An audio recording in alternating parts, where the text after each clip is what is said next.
Yeah. Huban at ang Kasiburan. Sa ngayon po, nandito po tayo. Ito po si Bulusan Lake.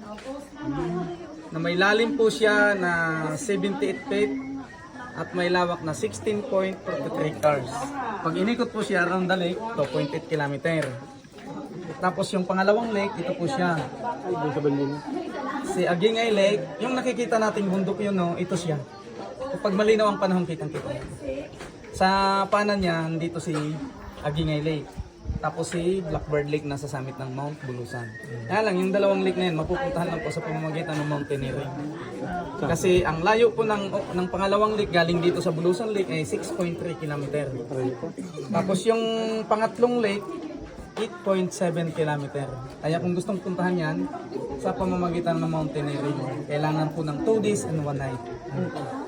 Kailangan po dito mag-overnight sa campsite ang Agingay Lake. Pero itong lake na to, sahod lang po yan sa ulan. May time po pagka summer, matutuyo yan.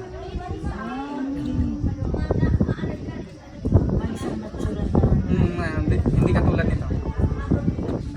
Tapos pagka ito, pag pinuntahan mo to sa summit ng Bulusan Volcano, kailangan po ng 15 to 20 minutes sa taas lang.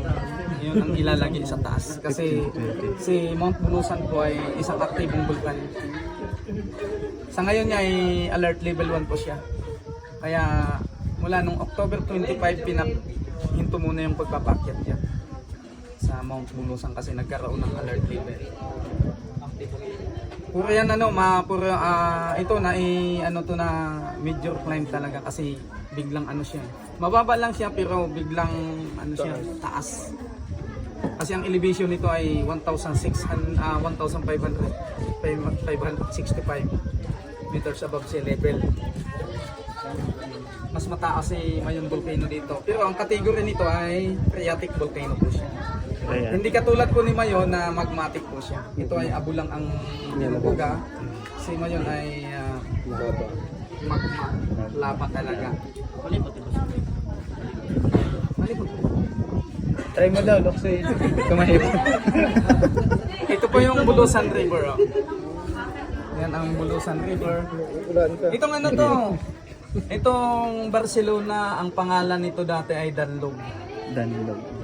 Ang tunay na pangalan niya noon ay Danlog. Pero nung dumating yung mga Kastila noong 1800 years ago, sinakop po si Barcelona, sinakop si Danlog, nagtayo sila ng simbahan dyan, at tinawag na Barcelona. Kasi nakakaparehas ng Barcelona, Spain. Yun ang nila. Kaya dyan matatagpuan ang isa sa pinakamatandang simbahan sa Bicol region. Sa Barcelona.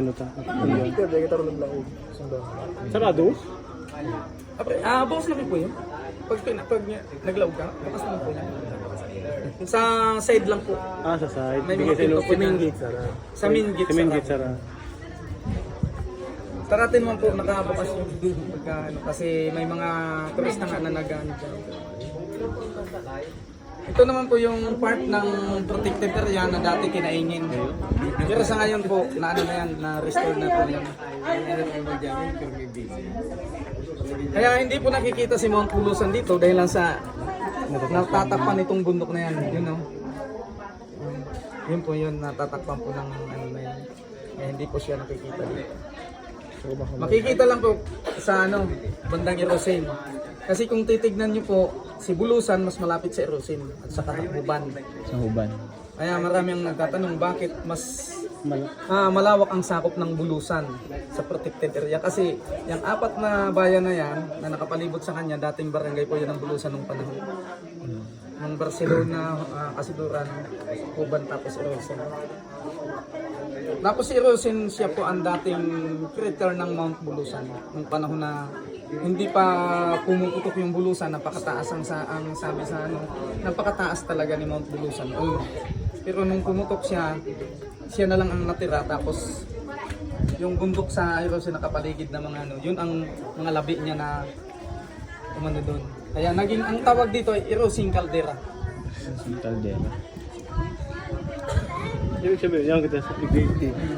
Pag nagpa-erosin kita, pag nagpa-erosin po, pagluwas po ng budungan sa may makanan po kami. Yan di po digli banda ang Yun po, mga hot spring. hot spring. Tapos sa limawa, ano, doon Kung doon na nagtawag kayo dito, express doon na kayo dadaan sa may Ayaw, huban. doon na. Sa Iban. Kasiguran, diretso ng Sorsogon. Ikot na po. Di ba na sa dati? Hindi ko. Tinagyan ta. Yun ang ano. Ay, di kayo pa nag-aking ikot yung taig dyan.